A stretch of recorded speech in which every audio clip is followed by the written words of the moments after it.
अब हमारी बारी है। ट्रंप के इतना कहते ही अमेरिका ने ईरान पर फिर हमला बोल दिया। IRGC के 4 कमांडरों की मौत हो गई है। नमस्कार, आप देख रहे हैं न्यूज़ 18। मैं हूं आपके साथ श्रुति श्रीवास्तव। अमेरिका ने एक बार फिर ईरान के खिलाफ हवाई हमले शुरू कर दिए हैं। अमेरिकी अधिकारी के हवाले से आई रिपोर्ट के मुताबिक राष्ट्रपति डोनाल्ड ट्रंप ने पिछले सप्ताह बमबारी रोककर बातचीत के लिए मौका दिया था, लेकिन जॉर्डन में अमेरिकी सैन्य अड्डे पर हुए मिसाइल हमले के बाद सैन्य अभियान दोबारा शुरू कर दिया गया। एक्सियोस की रिपोर्ट के मुताबिक ईरान की ओर से एक दिन पहले जॉर्डन स्थित अमेरिकी बेस को निशाना बनाकर मिसाइलें दागी गई थी। अमेरिकी सेना का दावा है कि सभी मिसाइलों को बीच रास्ते में ही इंटरसेप्ट कर लिया गया। वहीं ईरान ने कहा है कि बुधवार को हुए हमले में ईरान के 4 सैनिक मारे गए हैं। बुधवार को पत्रकारों से बातचीत में ट्रंप ने कहा है कि अमेरिका ईरान पर बहुत जोरदार हमला करेगा। उन्होंने कहा कि अब हमारी बारी है। ट्रंप ने यह भी दावा किया है कि ईरान ने मिसाइल हमला करना अपनी गलती माना है और अमेरिका से जवाबी कार्रवाई नहीं करने की अपील की है। हालांकि ईरान की ओर से इस दावे की स्वतंत्र पुष्टि नहीं हुई है।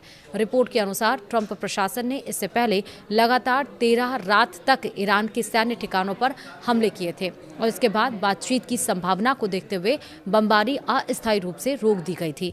लेकिन जॉर्डन में हुए मिसाइल हमले के बाद 5 दिन के भीतर ही यह सैन्य अभियान फिर शुरू हो गया। इस बीच ईरान की मेहर न्यूज एजेंसी ने दावा किया है कि इराक के दियाला प्रांत में अमेरिका और सऊदी अरब के संयुक्त हवाई हमलों में इस्लामिक रिवॉल्यूशनरी गार्ड कॉर्प्स यानी कि IRGC के 4 सदस्य मारे गए। रिपोर्ट में उनकी पहचान अली असगर अस्तानेह, अबोल फजल मोताकी, मुर्तजा अकबरी और अमीर अब्बास दरहम फरोशू के रूप में हो गई है। वहीं एजेंसी के मुताबिक चारों ईरान के काशान शहर के रहने वाले थे। उधर द न्यूयॉर्क टाइम्स ने एक अमेरिकी अधिकारी के हवाले से दावा किया है कि संयुक्त हमलों में करीब 20 ईरानी सलाहकार, जिनमें IRGC के सदस्य और तकनीकी सलाहकार शामिल थे, मारे गए हैं। रिपोर्ट के मुताबिक इन ठिकानों को इसलिए निशाना बनाया गया है क्योंकि वहां ईरान समर्थित समूहों को मिसाइल और ड्रोन संचालन में मदद देने वाले सलाहकार मौजूद थे। वहीं अब तक अपडेट्स क्या हैं वो समझिए। ईरान की फोर्स न्यूज एजेंसी ने दावा किया है कि केशम द्वीप पर एक रिहायशी इमारत पर हुए अमेरिकी हमले में 3 लोगों की मौत हो गई है। रिपोर्ट में होमोर्जगान यूनिवर्सिटी ऑफ मेडिकल साइंसेज के हवाले से कहा गया है कि मृतकों में एक दंपत्ति और उनका 2 साल का बच्चा शामिल है। रिपोर्ट के मुताबिक इस हमले में घायल 7 और 9 साल की उम्र के 2 अन्य बच्चों का अस्पताल में इलाज चल रहा है। इससे पहले बचाव दल ने मलबे से बच्चों को सुरक्षित बाहर निकाला और उसकी जानकारी भी दी थी। फिलहाल अमेरिका का कहना है कि उसने केवल सैन्य निगरानी और रक्षा से जुड़े ठिकानों को निशाना बनाया है। इन दावों की स्वतंत्र पुष्टि नहीं हुई है।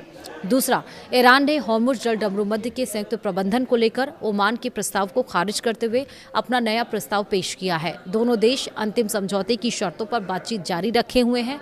ईरान के उप विदेश मंत्री काजेम गरीबाबादी ने कहा है कि तेहरान के प्रस्ताव के तहत जल डमरूमध्य में एक समुद्री मार्ग पूरी तरह ईरान के क्षेत्रीय जल क्षेत्र से गुजरेगा, जबकि दूसरे मार्ग का एक हिस्सा भी ईरानी जल क्षेत्र में रहेगा। उनके मुताबिक इससे ईरान आने और जाने वाले दोनों समुद्री मार्गों की प्रभावी निगरानी कर सकेगा। वहीं रानी नेटवर्क के वरिष्ठ मध्य पूर्व विश्लेषज्ञ रयान बोल ने दावा किया है कि ईरान के खिलाफ जारी सैन्य अभियान के बीच अमेरिका के एडवांस्ड सैन्य संसाधनों पर दबाव बढ़ रहा है। उन्होंने अल जजीरा से कहा है कि लंबी दूरी से दागे जाने वाले संयुक्त स्टैंड ऑफ हथियार और थाड जैसी उन्नत एयर डिफेंस मिसाइलों का भंडार तेजी से कम हो रहा है।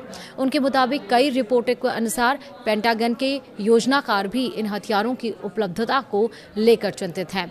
वहीं ईरान की सरकारी प्रसारक IRIB के मुताबिक केशन द्वीप पर अमेरिकी हमले में क्षतिग्रस्त हुए रिहायशी भवन के मलबे से तीसरे बच्चे को सुरक्षित निकाल लिया गया।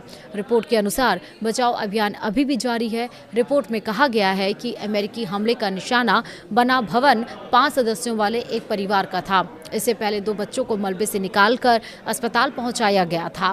तो यानी कि बमबारी जारी है, गोलेबारी जारी है, एक दूसरे के ऊपर स्ट्राइक जारी है, लेकिन अब ज़रूरत है कि ये युद्ध थमना चाहिए।